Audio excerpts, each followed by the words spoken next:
Cháu hả? Xã rồi. Sorry bà xã, anh tưởng cháu nào mà nói cháu. Cảm ơn Chúa trong sự vui mừng sáng hôm nay. Cho tôi có vài lời cảm ơn Chúa. Trước hết là trong cái chương trình tối hôm qua, chương trình thờ phượng của Dallas Fort Worth, cộng đồng hội thánh đó, và phải nói là rất là được phước từ chương trình thờ phượng ca hát cho đến bài giảng và cho những cái tiết mục, tôi thấy rất là sống động ở trong cái chương trình đó. Phải nói rất là hay. Cảm ơn Chúa, Chúa ban phước. Phải nói là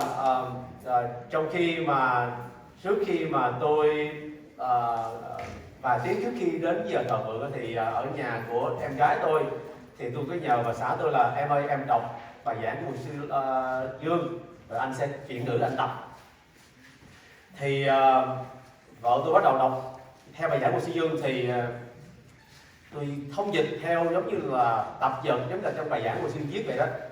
Tôi thấy nhiều cái trục trặc lắm, tôi không nhớ được và tôi không tìm ra những cái ngôn ngữ để chuyển ngữ, và vợ tôi lo lắng. Vợ tôi nói là anh ơi, cái này không ổn rồi đó, em đọc anh thông dịch nãy giờ không được gì hết á. Thì nó anh không biết sao nữa. Thì nhưng mà cảm ơn Chúa là khi vợ và bà xã tôi nhắc tôi hai điều thế này. Thứ nhất đó là bởi anh đang chăm chú về cái sự chuyển ngữ, dịch cái lời ra thôi, và anh không trở thành người công bố lời Đức Chúa Trời.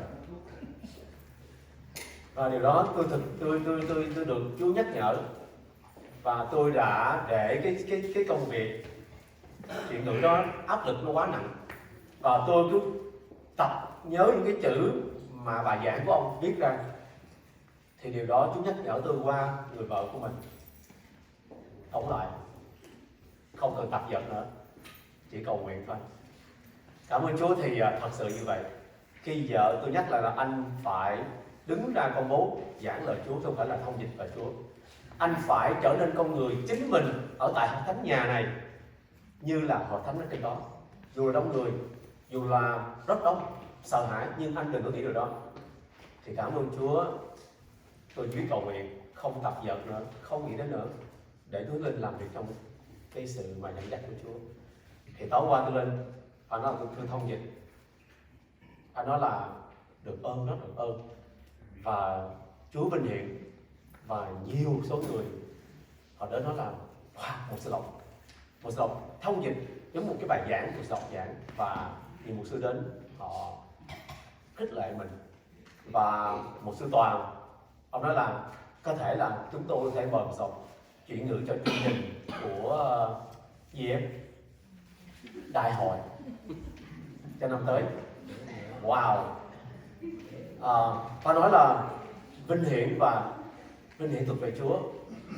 Vợ tôi rất lo khi mà biết rằng chồng mình đang bị khó khăn trong sự chuyển ngữ khi tập dượt. Lên trển thì vợ tôi đã nói là em cầu nguyện không thôi. Thật sự như vậy. Và cảm ơn Chúa thì Chúa đã dùng mình hầu vì Chúa, mình cứ thông dịch, mình công bố lời Đức Chúa Trời là điều mình phải làm thôi, không cần tính toán, không nghĩ thêm gì cả. Và cái sự sợ hãi để Chúa đuổi ra. Và cảm ơn Chúa tôi đã làm được điều đó, và cảm ơn Chúa. Sau đó thì có đài truyền hình TV của Dallas muốn phỏng vấn tôi nữa. Tôi nói no thank you. Tôi sợ lên camera lắm. Tôi nói cô mà phóng viên đó, nếu mà cô phỏng vấn tôi thì tôi sẽ nói chuyện mà đừng có quay camera thì ok. Nhưng mà nếu quay camera thì tôi xin respectfully, xin tôn trọng là tôi sẽ miễn phỏng vấn. Thì tôi trốn luôn. Mà ngồi báo cổ thì tôi đừng nói lên tôi phỏng vấn kìa, thôi đủ cô, tôi sợ lắm. Thì cuối cùng cổ cũng buông tha mình. Nhưng mà cảm ơn Chúa thì tối hôm qua về thì xe bị hư ở trên đường A35 ở quán Xa-chê. Thì ra cái đó thì xe nó bị tắt máy, nó shut down, không tôi làm gì hết, thì tấp vô lại. Và nói là gia đình rất là lo sợ, và cháu Huy cũng hơi bỡ ngỡ. Và tôi gọi 3-4 chỗ wrecker kéo xe đó, đóng cửa hết rồi, nó không có nhận. Hơi bối rối, tôi gọi nào anh Hải, thầy Tấn, tôi nhớ ai tôi gọi hết. May mà không ai trả lời cái gì. Họ đang ngủ giấc, ngon giấc, họ đang ngủ. Tôi gọi Hạ nữa, Hạ đâu rồi? Một cái gọi con có không? Một giọng cái gọi không? Ô vậy hả, quên cô Tú mà không định gọi cô Tú là giống thể là một người anh Hải hay là mượn xe cô Tú chở giùm cho vậy đó, cho em trở về. Nhưng cảm ơn Chúa thì cuối cùng trong sự lo lắng đó thì tôi gọi lại cái chỗ record service ở trên thành phố Hillsborough đó, thì họ nhậm lời thì chúng tôi ngồi chờ đợi. Cái nỗi lo lắng của chúng tôi là cái sự an ninh trên the safety on I-35 đậu sát lề đó, mà chỗ xe đường nó ban lề nó sửa rồi, không vô sâu được nữa, xe chót nó chạy mà 5 người trong xe đó, tôi cứ nghĩ mà nếu mà tông cái rầm cái vô đó là chết hết. Lo không con Huy? Tôi nói với Huy á, con đi với một xe độc con sợ không? Cười nhưng mà cũng thấy cũng lạ. Cháu Huy nói là cháu Huy học được một điều là lỡ mà xe có hư biết chỗ nào gọi để kéo xe. Biết phải làm sao. Nhưng cảm ơn Chúa lần nữa là chúng tôi về nhà đây là chừng gần 4 giờ sáng. Cháu Huy cũng về nhà cũng là gần 4 giờ sáng. Tôi năn nỉ cháu lại ngủ đó, mà cháu nói nhà mới con ngủ được. Bởi vì tôi nói con ơi, con đi lái về tối nay mà cái câu chuyện gì là một sư chết ba mẹ con. Nhưng mà cháu nói không sao đâu, con tỉnh rồi, con lái về nhà được, không sao đâu. Cảm ơn Chúa là cháu Huy đi rất là dễ thương, ủng hộ chúng tôi, và cảm ơn Chúa là Chúa gìn giữ chúng tôi trong sự bình an đó. Tôi với cháu Huy với lại con trai tôi xuống push cái car sâu vô trong lề trước, rồi gia đình trong xe ngồi đó ngủ chút xíu, rồi đợi xe kia tới kéo thì về tới nhà khoảng chừng là gần 4 giờ sáng. Và chị em tôi thét cho tôi là tôi lên đây cầu nguyện sớm không nổi đâu, tôi sẽ tới trễ chút xíu. Đó là điều mà tôi nói là vinh hiển thuộc về Chúa, cảm tạ ơn Chúa. Mặc dù là mọi sự tốt lành nhưng có sự thử thách đó, nhưng mà vợ chồng cùng các con cái cháu Huy nữa, chúng tôi rất là vui vẻ bình an và cứ nhẫn nại chờ đợi chiếc xe record đó đi kéo xe mình về. Thì hiện nay xe tôi về đang đậu ở nhà đó, thì sau hôm nay thì tôi phải thanh toán vấn đề đó. Một lần nữa cảm tạ Đức Chúa Trời rất là nhiều, vì Đức Chúa Trời có dùng đời sống của tôi, gia đình, cháu Huy, cũng như trong lúc khó khăn đó thì Đức Chúa Trời cũng ban sự bình an và Ngài bảo vệ chúng tôi không có chết trên xa lộ. Đó là cảm tạ Chúa điều đó đó. Mục sư Lâm Chương không phải là một người xa lạ đối với chúng ta, là một anh em trong gia đình của Thánh Chúa là vua. Cũng lâu lắm rồi, như bà ngoại nói là không gặp được mục sư, cho nên hôm nay thì hội Thánh Chúa Nuôi có cơ hội gặp lại ông, rất là hoan nghênh, rất là vui mừng chào đón mục sư Lâm Chương. Giờ này tôi xin mời mục sư Lâm Chương lên có vài lời để phân phát cho hội Thánh và tâm tình với hội Thánh Chúa là vua đây. Cảm ơn Chúa.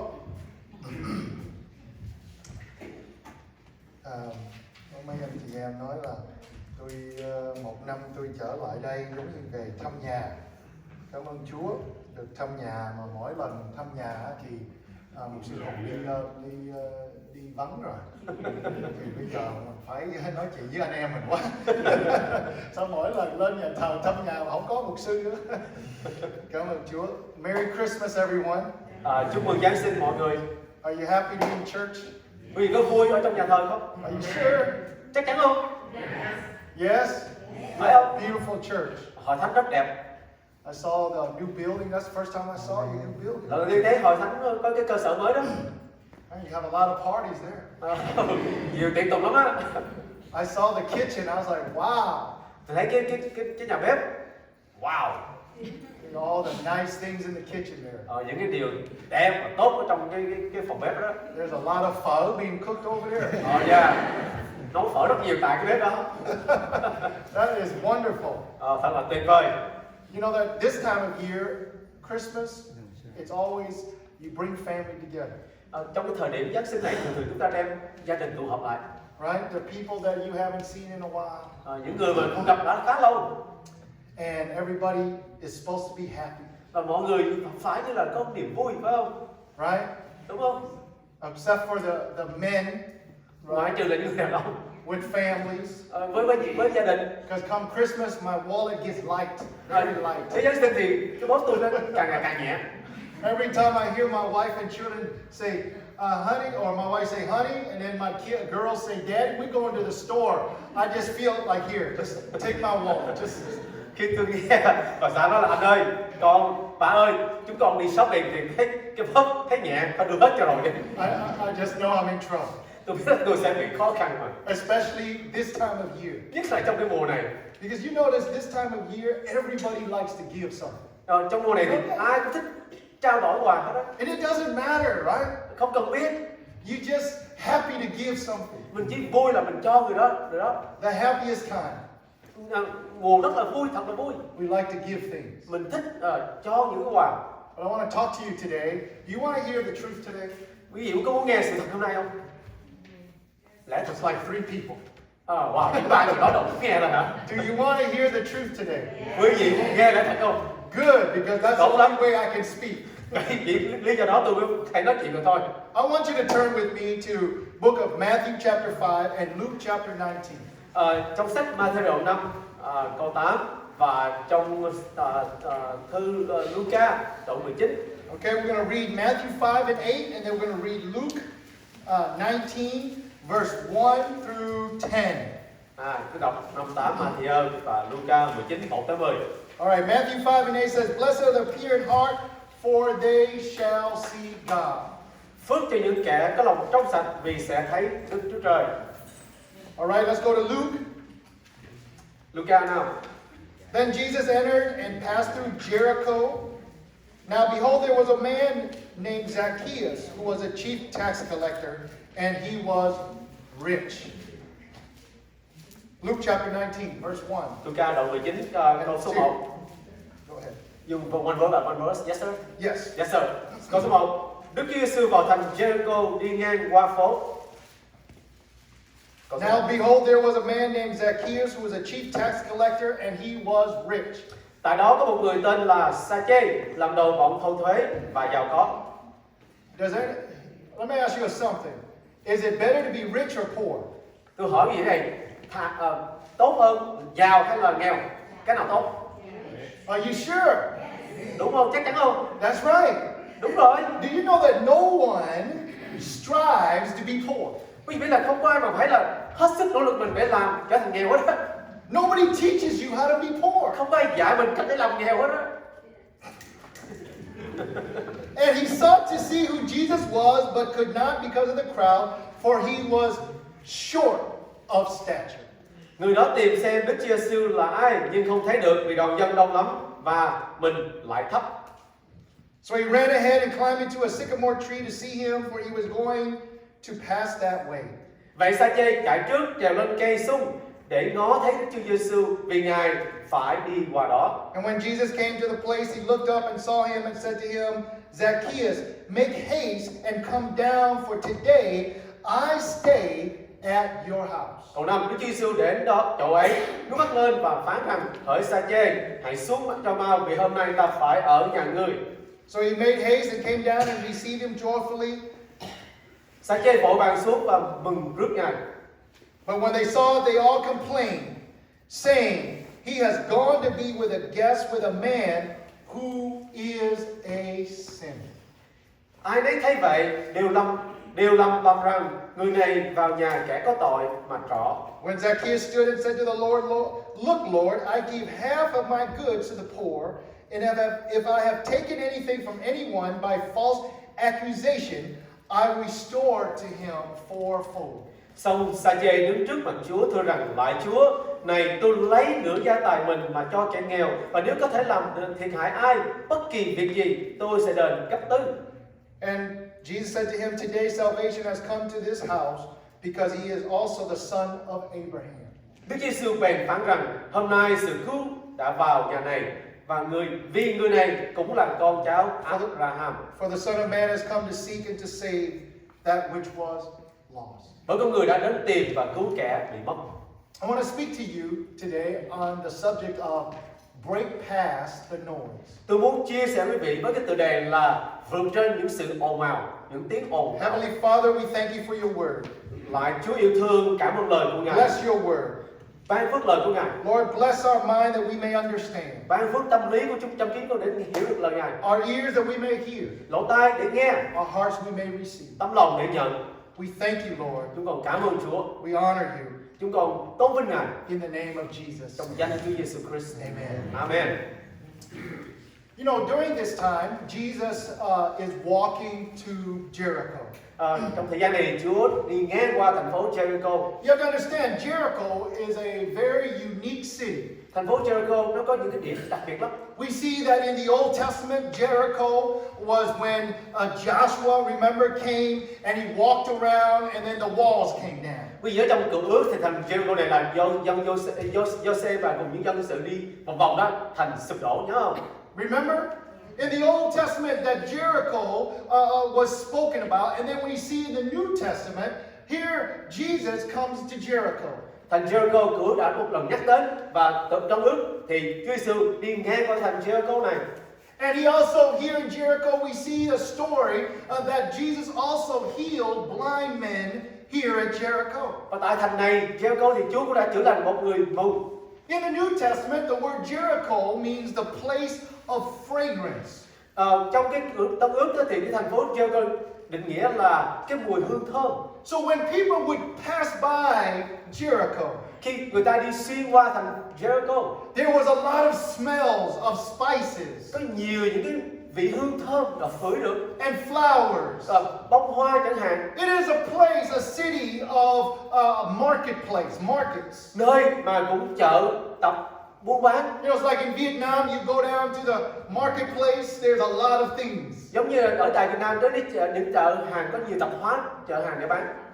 Tôi nhớ là năm ngoái tôi về lúc mà mùa Tết. I mean, last year I came during New Year's. And lúc mà mùa Tết thì ở Sài Gòn thì họ có chợ bông, phải không? Chợ bông. At New Year Vietnam there's a flower market. Tôi chưa bao giờ tổ chức Tết or dự được Tết lúc mà tôi hồi nhỏ qua Mỹ, bởi vì tôi không biết là Tết ở Việt Nam sao. Nhưng năm ngoái tôi có dự được. At young, I have never attended, the celebration of Vietnamese New Year, but last year I was able to do that. And what I realized Khi tôi nhận biết, is when you walk through those markets, khi mình đi bước qua những cái hàng tạp hóa vậy đó, chợ như vậy đó, there's a lot of smells. và tôi hửi được những cái hoa, All the beautiful flowers. những cái bông hoa rất đẹp. Xuân đã về. New Year has come. Right? Xuân đã về, right?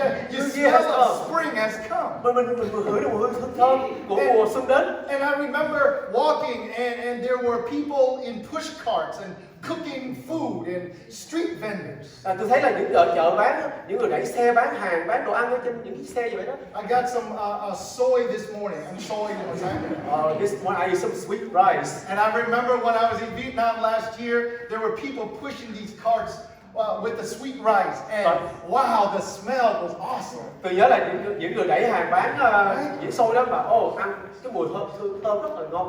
And I remember getting, and it was hot, and man, I was so good. Tôi nhớ là tôi mua xôi ăn nóng, ăn thật là ngon. This is not much different than Jericho. Cái này nó không khác gì là thành Jericho hiện nay trong đây đâu. And there was a lot of people. Và nhiều người lắm. Jericho in this time was a major trade city. Thành phố Jericho thời bấy giờ là một thành phố rất lớn trong And sự there thương was a mại. lot of noise around. Và nhiều tiếng ồn ào trong cái siêu thị lắm. Did you know that according to scientists that everything that we see makes noise? Dựa theo science là dựa theo khoa học á là everything we see makes noise. Và mọi sự những gì mình thấy đó nó đều có cái tiếng phát ra. Even the wind makes noise. Gió có tiếng. Did you know that the chair that you're sitting on, it makes noise even if you don't sit on? Cái ghế quý vị ngồi đó, bây giờ không cần ngồi, nó cũng có cái tiếng phát ra nữa. I have a friend that is a pastor and he was an engineer. Tôi có một người bạn là kỹ sư, là mục sư. And he says that, brother, that in engineering, we would say that there is frequency to everything. Trong cái người kỹ sư đó, trong cái môn học kỹ sư đó thì có cái tiếng, cái âm thanh lên xuống, vang xuống. Yes, you know that these lights make a frequency, a noise. Những cái ánh đèn sáng này là nó có cái tiếng âm thanh vang lên. You and I might not be able to hear it, but there is noise. Mình có thể không nghe được nhưng mà nó có tiếng âm thanh vang ra. Your body makes noise. Cơ thể mình cũng có phát âm ra. Everything around you has frequency. Mọi sự xung quanh chúng ta có cái âm thanh. And here, Jesus has a lot of people following him. Và như thế là Chúa Giêsu có nhiều người đang theo Ngài. I know you're wondering like, Pastor, what are you talking about? Quý vị đang nghĩ là, mục sư đang nói gì đây?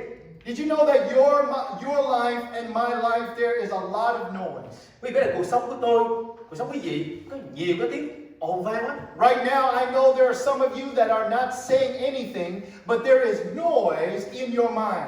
Quý vị ngồi đây không nói gì hết, nhưng trong tâm trí vị đó có những tiếng vang ồn như vậy. Right now, you're thinking what you have to do tomorrow. Quý vị nghĩ là ngày mai tôi sẽ làm gì?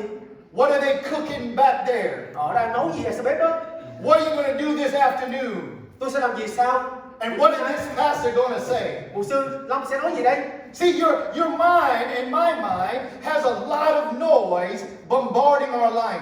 Tâm trí của chúng ta nó cứ vang ồn ào bởi qua cuộc sống của mình. And there are people always talking to us, telling us things that we should do, shouldn't do, all these things. Và nhiều người thường đến nói chúng ta là điều này phải làm và điều này không cần làm, và những cái tiếng điều khác và được vang vào lỗ tai của mình. Is that true?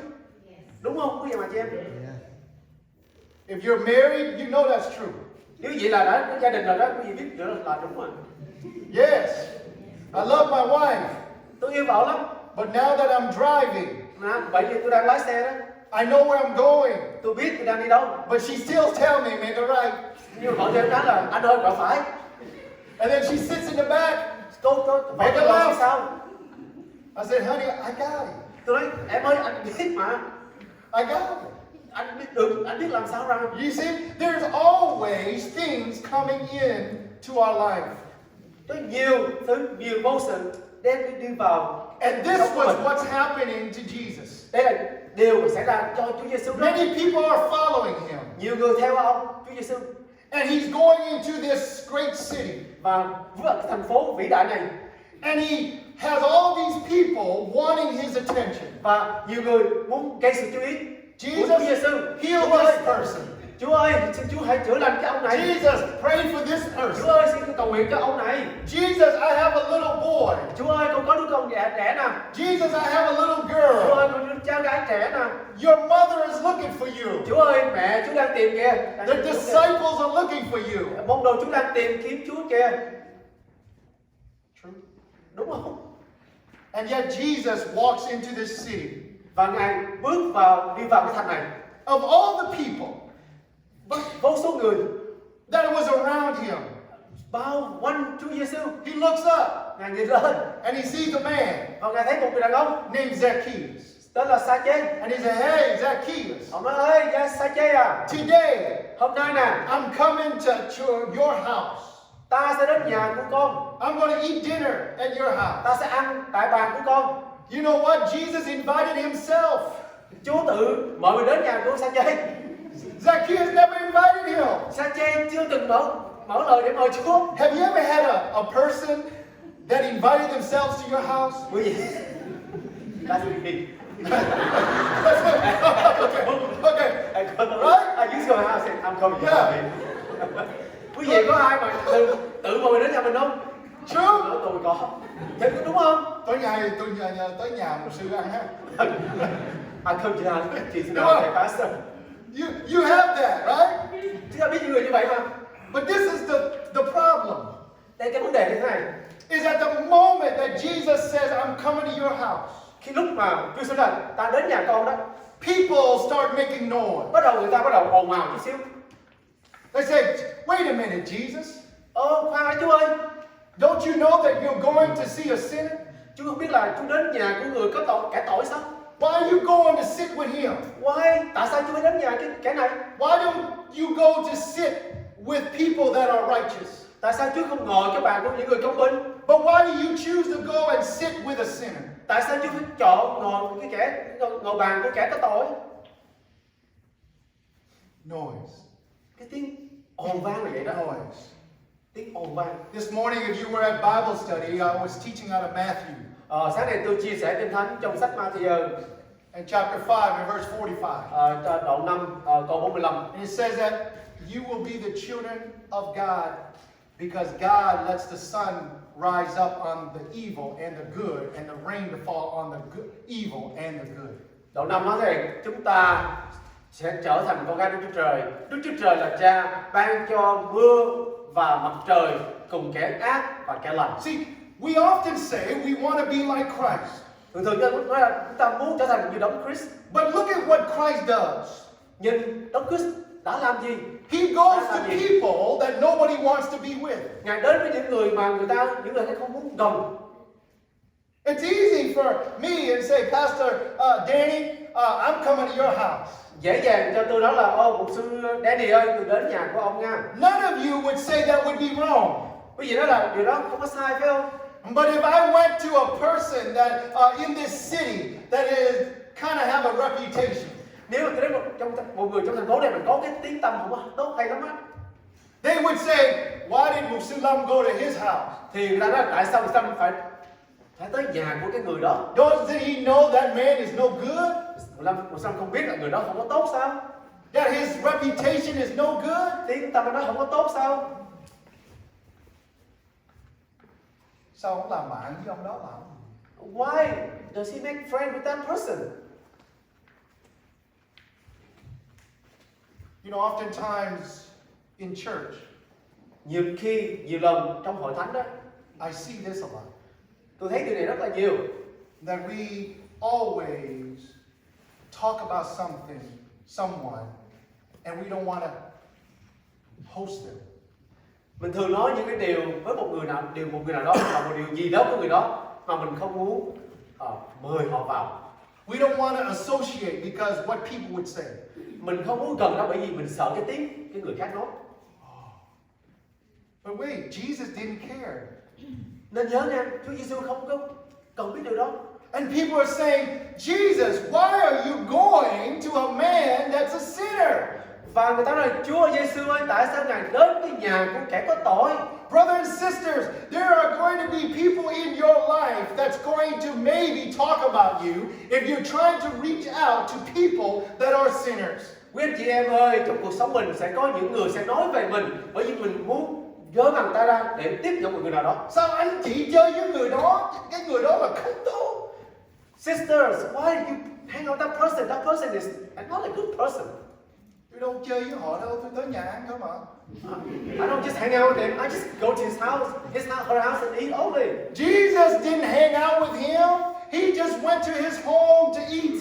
Chúa Giêsu đâu có làm bạn đi chơi với lại Xa-chê đâu. Ngài chỉ đến nhà Xa-chê ăn thôi mà. Brothers and sisters, we've got to get past the noise of what people say and reach to people that need to see Jesus. Hỡi anh chị em ơi, chúng ta hãy vượt trên những tiếng ồn vang đó và đến với những người như Chúa Giêsu và tiếp đón họ. Don't listen to the people that keeps telling you they're no good, they're no good, they're no good. Đừng nghe những cái tiếng người ta chỉ trích nói là người đó không tốt và người đó không có tốt. I'm not telling you to be their best friend.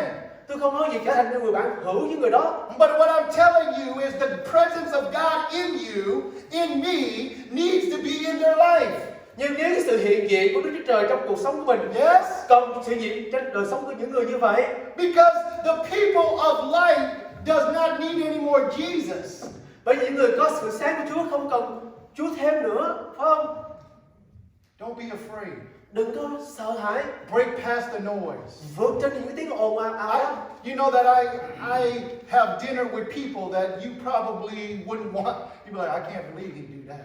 Tôi có những bữa ăn với những người trong xã hội mà quý vị nghĩ là một số năm chưa không nên gần với những người như vậy. Did you know that I have people stay in my home that if you knew what they did, they don't do anything illegal, okay? But if you knew their career, most people would say no. Tôi có những người đã ở trọ tạm nhà thôi đó, quý vị biết về cái lai lịch, về cái công việc họ làm, quý vị nghĩ là thằng đó mục sư. They work in the secular world. Họ làm cái công việc một cách riêng biệt. I have people that stay in my home that are singers. Tôi có những người ở trong nhà tôi là những người ca sĩ. They don't often sing Christian songs. Một số họ không hát về những bài thánh ca. But they love Jesus. Nhưng mà họ yêu Chúa Giêsu. And I get to pray with them. Và tôi được cầu nguyện với họ. See, oftentimes we are always listening to the noise, but we're not listening to God's voice. Thường chúng ta nghe những cái tiếng ồn vang đó mà chúng ta không nghe tiếng của Đức Chúa Trời. See, Jesus did not care what people said. Chúa Giêsu không có màng những cái tiếng vang ồn đó. Because the Bible says that He came to save what is lost. Bởi vì Kinh Thánh nói rằng là Ngài đến tìm và cứu kẻ bị mất. Why do I speak this time? Và tại sao tôi phải nói những điều này sáng hôm nay? Because at Christmas time, Trong cái mùa Giáng sinh này, there are people out there that you know có những người quý vị biết ở ngoài kia đó, that want to have Christmas celebration. họ cũng ước ao có cái buổi Giáng sinh vui mừng, ăn mừng Giáng sinh. They want to be in church. Họ muốn ở trong hội thánh nữa. They want to have the fellowship Họ muốn cái sự thông công. because maybe they're lonely. Bởi vì có thể họ cô độc hay cô đơn. This man is probably lonely Cái người trong cái thánh này có thể là một người cô đơn. because everybody look at him Bởi vì mọi người nhìn cái anh này, ông này and say he is a sinner và nói người này là cái kẻ có tội. because he worked for the IRS. Bởi vì ông ta làm cho hãng sở thuế. Right? Đúng không? Brothers and sisters, there are people in your life, Có những người trong cuộc sống của quý vị đó maybe work with you. làm việc chung với mình. Maybe you should have them come in your house and have dinner. Quý vị nên mời họ vào trong gia đình của mình có một bữa ăn tối với nhau. And if they invite you Nếu họ mời mình to their house, đến nhà của họ go have dinner. đi ăn chung với họ, But what would people say? người ta sẽ nói gì? So what? Kệ họ. Because maybe they're actually looking for Jesus that lives in you. Có thể họ đang tìm Chúa Giêsu trong lòng quý vị đó. I'll give you a story Một câu chuyện thế này in my life. của cuộc sống tôi. When I was in my early 20s, Khi tôi khoảng chừng tuổi 20, I was in college trong đại học, and I had a friend. tôi có một người bạn. And we went to college together. Tôi học chung trường đại học chung với nhau với người And này. man, he was crazy. Anh này hơi khùng điên đó. I mean, he had a new girlfriend every week. Anh ta có bạn gái mỗi tuần. He was just crazy. Anh ta hơi khùng điên đó. And he would use foul language every other word. Anh ta có những cái lời tục tiểu trong mọi lời nói của anh. Okay? And he became my friend. Và anh ta là bạn của tôi đó. But he knew I was a Christian. Anh biết tôi là người Cơ Đốc nhân. And you know, and he knew that. And when we first met, he used to curse even more around me. Và khi là bạn đó, anh những ban đầu đó anh biết tôi là Cơ Đốc nhân, anh càng nói chữ tục thề nhiều hơn nữa. And I would say, man, don't do that. Tôi nói anh ơi đừng có nói vậy mà. I'm praying for you. Tôi cầu nguyện cho anh. He said, no, man, you keep your prayer. Anh nói anh Lâm Chương ơi, anh giữ cái lời cầu nguyện của anh đi. And as time went on, I used to share with him a little bit about Jesus. Và ngày trôi qua, tôi chỉ chút xíu về tình yêu về Chúa Giêsu. Last year, Hôm năm vừa rồi đó, he calls me. anh ta gọi tôi. I haven't spoken to him in years. Tôi đã không nói chuyện đã lâu lắm rồi. I've been to his wedding. Hả? When he got married, I went to his wedding. Khi anh lập gia đình đó, tôi làm đám cưới đó, tôi đến tham dự. He wasn't a believer. Anh ta cũng chưa là người Cơ Đốc nhân nữa. We used to play golf together. Chúng tôi chơi golf chung với nhau. And every time he hit the golf ball, Mỗi lần anh quýnh cái banh cho anh đó, he'd say a curse word. anh chửi một cái câu thề. But when he played with me, Và khi anh chơi với tôi đó, every time he cursed, mỗi lần anh chửi thề đó, he would play the worst game. anh chơi rất là thất bại. And he's a better golfer than me. Và anh là người chơi golf giỏi hơn tôi nhiều. And he said, man, I don't know why every time I play with you, I play so bad. Tôi không biết là sao mỗi lần tôi chơi với một Lâm Chương đó, tôi đánh không giỏi. I said, I know why. Tôi nói anh là tôi biết tại sao. I said, because you cuss too much around me. Tại vì anh chửi thề quá nhiều khi anh gần tôi. He said, no. Anh nói I said, yeah. không phải vậy không mà. And I said, let's go play next week. Tôi nói là tuần tới mình đánh nữa nha. And so we would play next week. I said, today, you don't use any bad language. Tôi nói là từ ngày mình chơi, anh đừng có dùng chửi thề nữa nha. He go, okay, because you told me. Rồi, anh nói thì tôi sẽ làm như vậy. And he played so well. Anh ta chơi tiến bộ lắm. He was shocked. Anh giúp mình chơi giỏi. And his brother came with us. Và anh em gì đó tới chung với anh đó đó. And he started using bad language. Và anh bắt đầu chửi thề người em đó đó. And my friend said, you better watch out, you'll play bad. Và người nói là đừng chửi thề chơi dở lắm. And guess what? He played bad. Và thật sự anh chửi thề anh chơi dở thiệt. Long story short, last year he called me. Và năm vừa rồi anh gọi tôi á. He said, hey Lâm. Lâm ơi. He said, you know, this morning buổi sáng hôm nay, in my time of devotion. thời gian riêng tư với Chúa đó. And I said, what? Tôi nói hả? He said, yeah, I had devotion this morning. Tôi có thì giờ tĩnh nguyện buổi sáng này. I said, do you know what that word means? Tôi nói anh ơi, anh biết cái hai chữ tĩnh nguyện là gì không? I said, what does a Buddhist know about devotion? Tôi nói những người đạo Phật biết sự tĩnh nguyện là gì? He said, I know what it means. Và anh nói là tôi biết ý nghĩa là gì. I said, you going to church? Tôi hỏi anh có đi nhà thờ không? He said, yeah. Anh nói tôi có đi nhà thờ. You know, I gave my life to the Lord a year ago. Tôi đã dâng đời sống mình cho Chúa một năm vừa qua.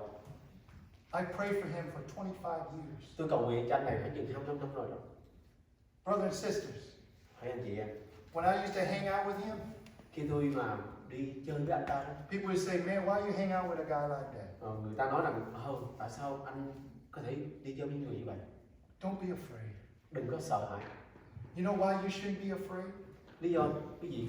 Tôi biết là tại sao không cần phải sợ hãi. Because light is not afraid of darkness. Tại vì ánh sáng không có sợ sự tối tăm. You and I have the light. Chúng ta có sự sáng. Why we are so afraid of darkness? Tại sao chúng ta sợ sự tối tăm?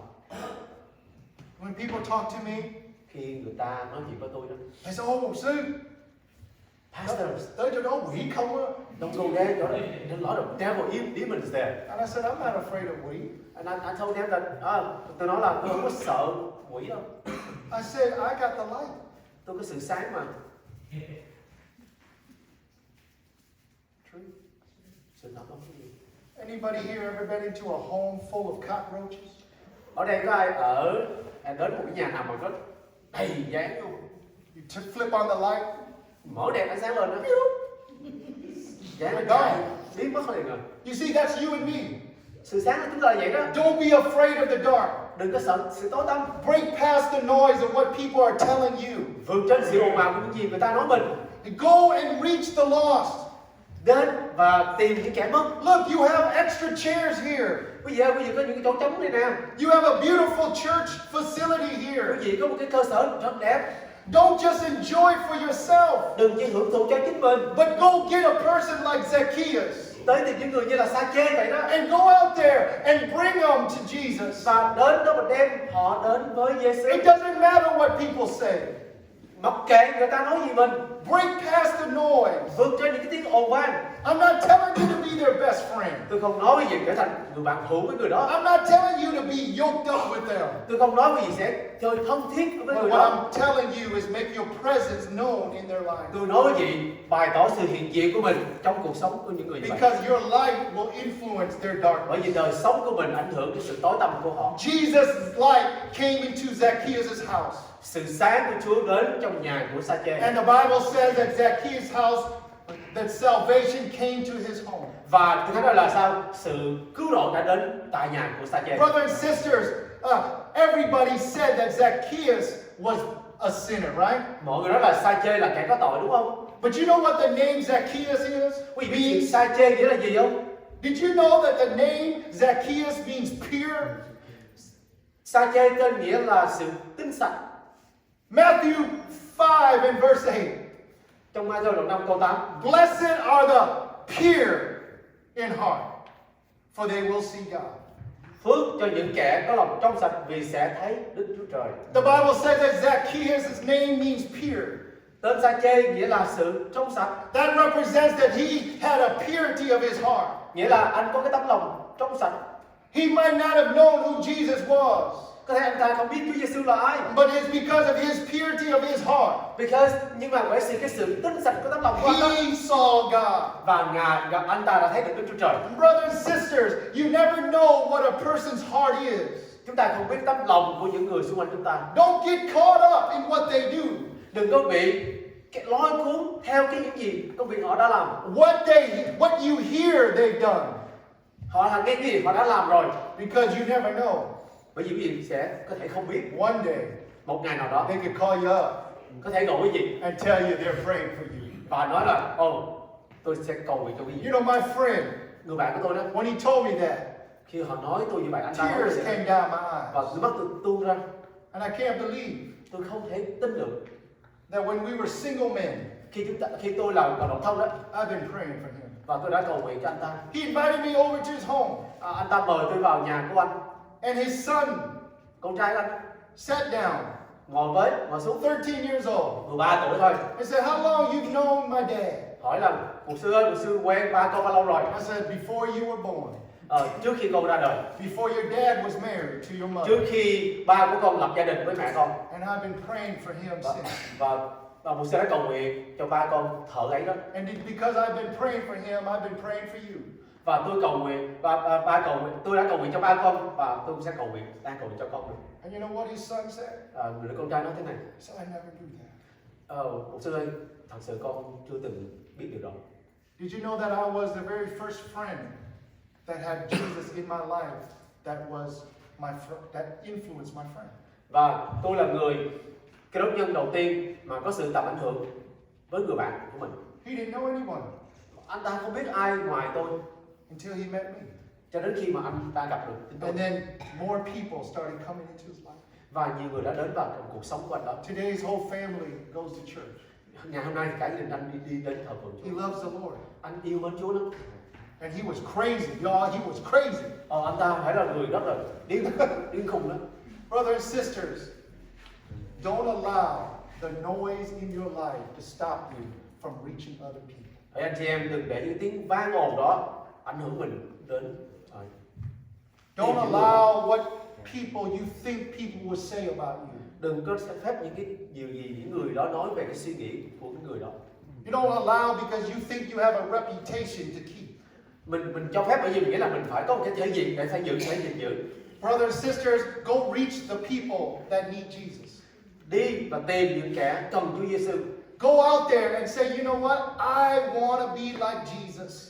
Tới đó và nói là tôi muốn trở thành như Chúa Giêsu vậy đó. The Jesus that live in me Chúa Giêsu đang sống trong tôi đó. should influence darkness Có cái tầm ảnh hưởng đến cái sự tối tăm đó. and bring them into the church. Và đem họ đến vào hội thánh. How many of you know friends Bao nhiêu người trong chúng ta biết những người bạn that during these times trong cái thời điểm này là thời gian that này, they can need Jesus? họ cần Chúa Giêsu. They need your influence. They need your prayer.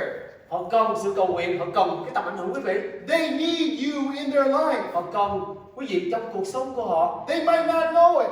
Có thể họ không biết điều đó. They might be like Zacchaeus, Có thể họ giống như là ông Xa-chê thế này, climbing a tree lên cái cây, leo cây đó, up high from afar. cao và xa. Did you know that there are people around you that's watching your life? Có nhiều người đang nhìn cuộc sống của quý vị. They want what you have. Họ muốn những gì quý vị có. Are you going to tell them? Quý vị sẽ chia sẻ được không? Nói không? There are children in our life Có những trẻ em trong cuộc sống của mình. that you might need to get and reach out.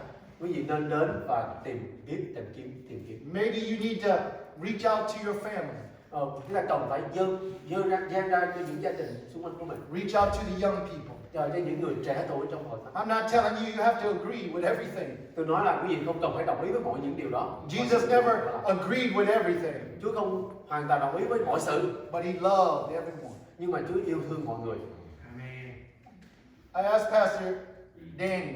Tôi hỏi mục sư Danny, He gave me a tour of your building. sáng dẫn tôi xem cái cơ sở quý vị. And the sanctuary is built. Cái thánh đường được xây lên đó. The fellowship hall is built. Cái phòng ăn được xây lên đó. And then the next question I asked him, I said, what's next? Và tôi hỏi một sư đọc đó là điều kế tiếp là gì? Brothers and sisters, I want to challenge you this question. Tôi muốn thách thức quý vị một câu hỏi này. Mấy anh em ơi, tôi muốn hỏi một cái câu này nha. I want to ask this question. Chúa cho mình cái cơ sở đẹp như gì? The Lord give us this beautiful sanctuary. What's next? Điều kế tiếp là gì?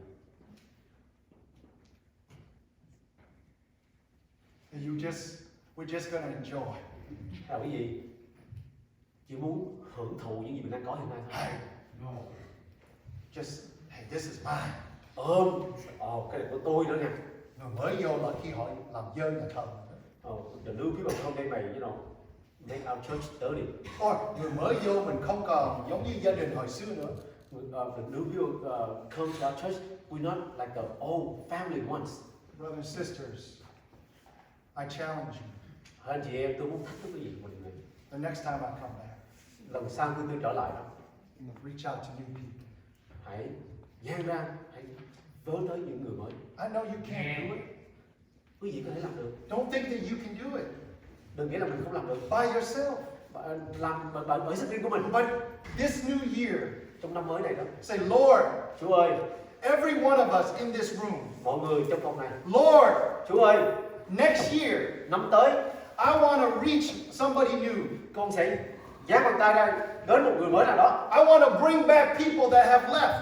Con đem đến một người đã My về xa. family, my family, Gia đình của con, my co-workers. người làm đồng nghiệp của con. I want to influence their life. Con muốn có tầm ảnh hưởng trên đời sống của I họ. want the God that is in my life, Con muốn Đức Trời của con đang trong con that has blessed me, đã ban phước cho con, bless our church. ban phước trên hội thánh. I want them to have what I have. Con muốn những gì con có, họ sẽ được có. And don't allow the noise to distract you. Đừng để những tiếng vang ồn đó làm bị chi phối mình đi. We say we love people, Mình nói mình yêu người phải không? but are we willing to step out of our comfort? Mà chúng ta có sẵn sàng bước ra cái chỗ thoải mái của mình không? I challenge you. Tôi thách thức. It's beautiful you have here. I wish I had. Cơ sở rất đẹp. Tôi mong là tôi sẽ có được như vậy. And I believe that God has prepared you Tôi tin rằng Đức Chúa Trời đã trang bị quý vị for greater, có những điều vĩ đại hơn, for more, nhiều hơn, for greater, lớn hơn, for more. nhiều hơn. Remember the first time I've come to your church. Quý vị nhớ là đầu tiên tôi đến hội thánh quý vị. You were over there. Quý vị ở bên kia kìa. I remember the folding chairs. You remember? Với những cái bàn hàng ghế xếp lại đó, phải xếp lại, sắp And you ra. had a small room, Và cái phòng rất là nhỏ. and all the little kids Và những cái em bé nhỏ đó were leading worship. đánh đàn, đánh trống, nó hướng dẫn thờ phượng. The room was probably half this size, Cái phòng đó chừng nửa căn phòng này à. a fourth. Cái là 1/4 cùng mà. Remember? And we used to have to tell everyone, Và thường nói mọi người rằng là hey, please help us set up the table for lunch. đó là anh chị em ơi, nhớ giúp chúng tôi dọn những cái bàn cho ăn trưa. And then Pastor Hong said, Pastor, you see this land over here? Một Sùng nói là một sư ơi, một sư thấy cái mặt đất đó không? I said, yeah. Thấy, He said, that's our land. mặt đất của chúng tôi đó. And I remember walking on the land. Và tôi nhớ từng bước chương lên bằng I mặt said, đất bless đó. this land. Và chúc phước cho mặt đất đó. Let the church be built here. Đường thánh được xây lên cho mặt đất đó. And then I come, Và tôi tới, I saw the building. tôi thấy cái cơ sở được dựng lên. I was here for the dedication. Tôi đến đây cái lúc mà hội thánh dâng hiến hội thánh đó. Remember? Cơ sở đó. And I came back, Và tôi trở lại and then Pastor walked me next door. và một sư dẫn tôi qua cái cửa bên kia. He said, you see this? Thấy không một sư? He goes, that's our land. Đó cái mảnh đất của chúng tôi ngày xưa đó. We play volleyball in that land. Yeah. Chúng tôi chơi bên volleyball chẳng hạn. I said, what are you going to do with it? Rồi mảnh đất nó sẽ làm gì? He said, I'll build a fellowship hall. Và một sư nói là chúng tôi sẽ xây cái cơ sở cho thông công với nhau.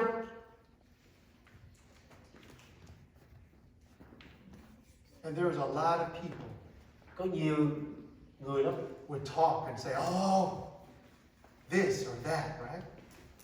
có Lots of noise. nhiều người có những tiếng ồn vang và cho những cái phát biểu này nọ. But y'all broke past the noise Quý vị đã vượt trên những tiếng ồn vang đó and began to build và what bắt God đầu sự xây dựng.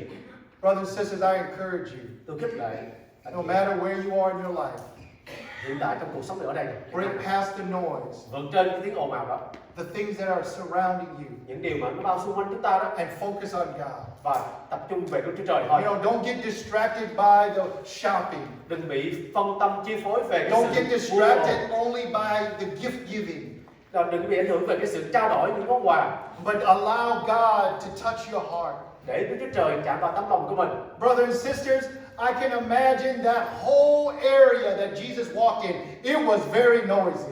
Tôi nhìn thấy hình dung là nơi Chúa Giêsu đi vào đó rất là ồn ào And of all the names, và nhiều tên, vô số tên. Jesus looks up Và Chúa nhìn lên and he didn't even know. và Chúa And Jesus says, Zacchaeus, nói rằng Xa-chê, tonight I'm coming to your house. hôm nay ta sẽ đến nhà của con. Brothers and sisters, this afternoon, this morning, Buổi sáng nay các bạn chị em, I'm coming to tell you, Tôi đến và nói với quý vị rằng that all the noise that is around your life, những cái tiếng ồn vang trong cuộc sống quý vị đó, God is calling your name Chúa vẫn kêu tên quý this vị Christmas trong mùa Giáng sinh này to restore your relationship with Him. để phục hồi mối quan hệ. Whatever quý vị your với name Chúa. is. Tên quý vị là ai? Is it Zacchaeus? Xa-chê, Or is it Tan? Thanh, Or is it Tâm? Tâm, Or is it Lâm? Lâm, Or is it Chương? hay là Chương, Or Hồng? hay là Hùng, Or Vân? Or Linh? và nhiều tên, nhiều tên. What is it? Điều gì? God is coming to your house. Chúa đến nhà quý vị. Let us stand. Đồng bước lên quý vị. See, the reason why Zacchaeus was able to respond to Jesus Lý do mà tại sao Xa-chê có thể đáp ứng với Chúa Giêsu is because he was looking bởi vì anh ta đang tìm kiếm Jesus. Chúa Giêsu. Oftentimes, Nhiều khi we get distracted by all the noise. mình bị phân tâm chi phối những cái tiếng ồn vang, Children, những đứa em bé, family, gia đình của mình, work, công việc làm, our finances, tài chính của mình, our fear, sự sợ hãi của mình, our worry, những sự lo lắng của mình, our health, sức khỏe của mình, all the noise, những cái tiếng ồn vang đó đó, people talking about người us, ta nói về mình people leaving us. và người ta đã xa lánh mình. But today, Hôm nay Jesus Chúa Giêsu is calling your name. kêu gọi tên anh chị em, He's calling your name. kêu tên anh chị em He's coming to your house. tới nhà anh chị em hôm nay. He's calling your name. Ngài kêu tên anh chị em He's coming to your house. tới nhà của anh chị em. Don't allow the noise. Đừng để cái tiếng vang ồn. Because Zacchaeus could have allowed the noise to distract him. Sa-chê thấy bị để cái tiếng ồn ào đó bị phân tâm không? Maybe he didn't hear Jesus. Có thể ông không nghe Chúa But Giêsu. brothers and sisters, Anh chị em ơi, he did not because he was looking for Jesus. Sa-chê không bị phân tâm đi. Sa-chê tìm kiếm. That's why when Jesus came, Zacchaeus, Cho nên khi Chúa Giêsu phán với Sa-chê đó, I'm coming to your house. ta đến nhà con. See, Jesus is not concerned about what people say. Chúa Giêsu không màng người ta nói về Chúa là thế nào. He's only concerned about people. Ngài chỉ quan tâm đến con người mà thôi. He didn't care if people talked about him. Ngài không quan tâm người ta nói về họ ở Ngài. He didn't care about his reputation. Ngài không quan tâm về cái thể diện của Ngài. He just wanted to be with Ngài chỉ muốn ở cùng với Sa-chê. Jesus is calling your name. Chúa gọi tên anh chị em đó. Break past the noise. Vượt trên những tiếng ồn ào. If you feel led, I'm just going to ask you to come forward. Nếu quý vị được sự thăm viếng, quý vị hãy đến bước tới phía trước. Just come forward to the altar. Đến phía trước tại nơi đền thánh này. And just say, you know, Lord, I'm going to take a step. Và nói Chúa rằng Chúa ơi, con sẽ bước một bước nữa. Because when Jesus called Zacchaeus, he took a step. Khi Chúa gọi Sa-chê bước một bước. He didn't know what's going to happen. Sa-chê không biết điều gì sẽ xảy ra. All he knew Điều Sa-chê biết was his name was called. là tên Sa-chê được gọi. Maybe that's you this morning. Có thể đó là quý vị. Will you Tên take a được gọi step? sáng hôm nay. Hãy And say, đến phía Lord, trước I know you're calling my name. và nói Chúa rằng Chúa ơi, Chúa gọi tên con biết. I'm coming forward. Con đến với Ngài. I'm coming forward. Con đến với Ngài. Does anybody need to come forward? Có ai cần đến phía trước không? You know that if you came forward, it doesn't mean you're a sinner. Quý vị tới phía trước không hẳn quý vị là người kẻ có tội. Because the Bible says that Zacchaeus was pure. Quý vị đã nhớ là Sa-chê trong Thánh nói là ông có tấm lòng tinh sạch. His name meant pure. Tên ông ta nghĩa là trong sạch. Sometimes we need to just take a step forward and say, God, I need a touch from you. Đôi khi ta phải bước tới tiếp để rồi Maybe Đức you Trời rời allow God to come and để Đức Trời đến touch vào. your home and touch your life this Christmas. Rồi trên đời sống mình, trên gia đình của mình. Does anybody want to come forward? Có ai muốn đến phía trước không? Take a step. There you go, brother. Hãy đến phía trước. Just say, hey, Lord, just come to my house this Christmas. Nói Come Chúa to my rằng Chúa house. ơi, xin hãy đến vào nhà của con. I want to be Con touched by you. muốn được I Chúa want rời to be- chạm vào đời sống. I want to be touched. I want your presence in my home. Con muốn sự hiện của Chúa trong gia đình của con. Because the greatest gift is your presence. Điều vui lớn nhất là món quà của Chúa ơi.